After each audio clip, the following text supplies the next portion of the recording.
How's it going, guys? Thank you so much for joining me for this bass lesson on how to play Trynasmoke by Jhene Aiko. When I heard this song for the first time, I was like, yeah, I gotta do this one. Firstly, I gotta say that I am using a 5-string bass because you do need a 5-string bass to play this song. But if you're a 4-string bass player, you don't have a 5-string bass, don't worry, don't leave, because you can actually play this with a 4-string bass. It's not exactly the same, but essentially, just really quickly, every single time you hit a note on the low B string, you're actually going to do that note on the A string, the octave up. So let's say here on the 4th fret, I'm going to hit this E flat note.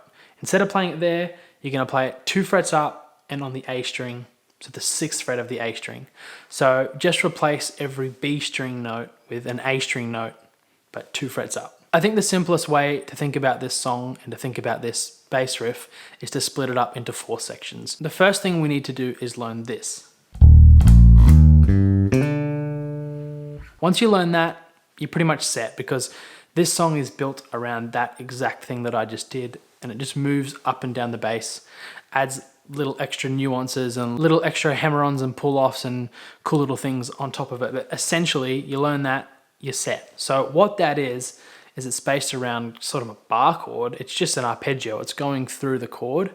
So we're gonna play E flat, B flat, E flat, G, and then we're going to hammer on from C to D, like that. In terms of frets, from B string going through to the G string, we're going to play 4th fret, 6th fret, 6th fret, 5th, and hammer on 5th to 7th.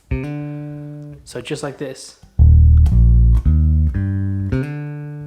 Now what I would do is stop here and get that nailed. Get that so you can play that nice and tight and nice and smooth. It is tricky. I've actually got this little scrunchie with a Velcro strap around it to help mute unnecessary and unwanted open strings and the noise that comes with that, because as you sort of work your way through the arpeggio, it's hard to mute it as you go. But if you can do that, even better. But this is just sort of a little help for that if you're wondering what that is. Basically, we're going to do it from E flat, and then you're going to come off again. So then we're going to come up to the 9th fret to this A flat and do the same thing. The timing on the last note is different for both. So the first time it's going to be like this, and then come off with the last minute. So, and then up at the A flat, it's like this. Then we come back down to the E flat and we do the exact same thing that we did when we were on the E flat before. And then back up to the A flat, but this time when we get to our hammer-on, rather than sort of a quick hammer-on, we do a bit of a more of a straight hammer-on. I'll show you what that sounds like. So instead of, it's, and then what I'm hearing here is on that last note, on the 10th fret of the G string, on that F, it's like the bass player is doing this little wiggle. So it's sort of like, so it's a really, really quick thing, and playing it slow, it sounds a bit odd, but when you do play it kind of quickly, it's a cool little embellishment. So that there is section 1. Now I'm going to play it at a slower tempo all through that first section so that it makes sense.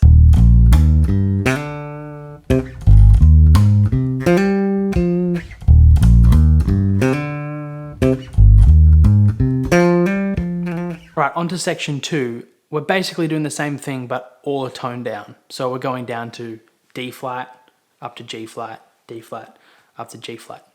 But again, little things sort of change here and there. So at first, you're going to play from the D flat, from the 2nd fret. The same thing that we did at the E flat, but now we're at D flat, up to G flat. Back down to the 2nd fret, to that D flat. And here is where it changes a little bit. So we work our way through the arpeggio. And once we get to that 6, we're going to sort of hammer on a little bit slower, like that. And then we're going to chromatic run back down, so like this. 2nd, 4th, 4th, 3rd, hammer on from the 3rd to the 5th, and then once you get to that 5th, you go 4th fret and then 3rd fret.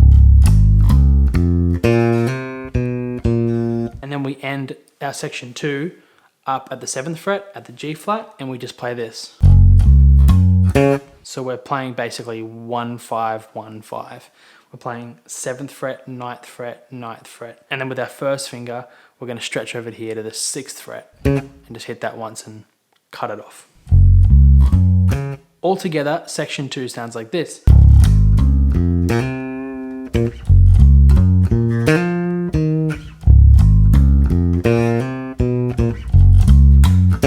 Onto the third section. Again, it's pretty similar, but there's a couple of little extra things in this part. So we're going to go back to our 4th fret position, to our D flat, and go through that chord. And then up to our A flat on our 9th fret and go through that. But this time, when we hammer on, we do a little wiggle before we pull it off. So it's sort of like...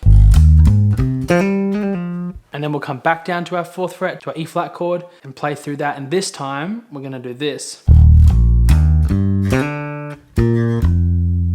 So we're gonna go through 4th, 6th, 6, 5, hammer on 5 to 7, and then 8, 8.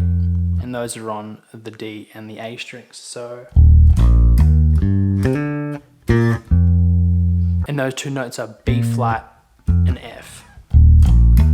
And then to finish off section 3, we come back to our 9th fret, our A flat, and we do this.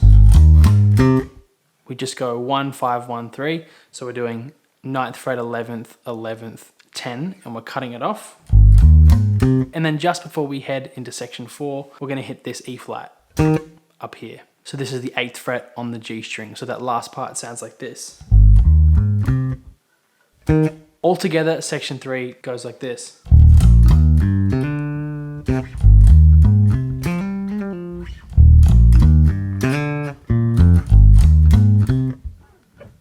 After that last E flat note, we'll go straight down to the 2nd fret. It's actually really quick, and when I play it all together, you'll hear how fast that jump is from section 3 to section 4. But section 4 starts the same way as section 2 did, which is down here at our 2nd fret at our D flat position. And then up to our G flat, our 7th fret position.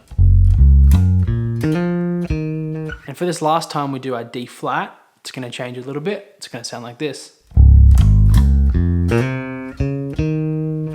So I'm working our way through as normal. I'm adding those two notes on at the end. So I'm doing 2nd fret, 4th, 4th, 3rd, hammering on my 3rd to 5th on the G string, and then I'm coming up on the same string, on the G string, and doing 6 and 8. So, and in the very last part of this song, we're going to come to our G flat position, and we're just going to do this. We're doing 7th fret, 9th fret, 9th fret, and then we're jumping here to our 6th fret on our G string. We're hitting that, and then we'll hammer on from 6 to 8 on the G string. So section 4 altogether sounds like this.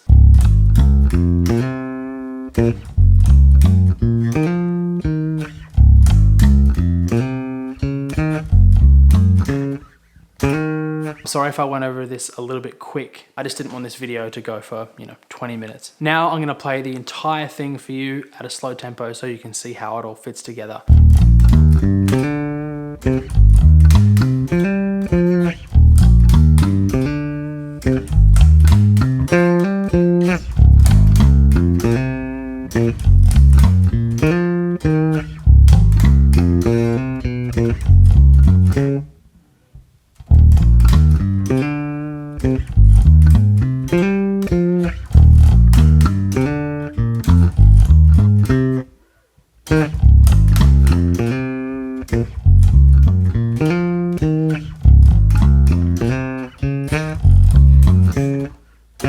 So that is how to play the bass part for Trynasmoke by Jhene Aiko. And as I said before, for the 4-string bass players out there, you can sort of go...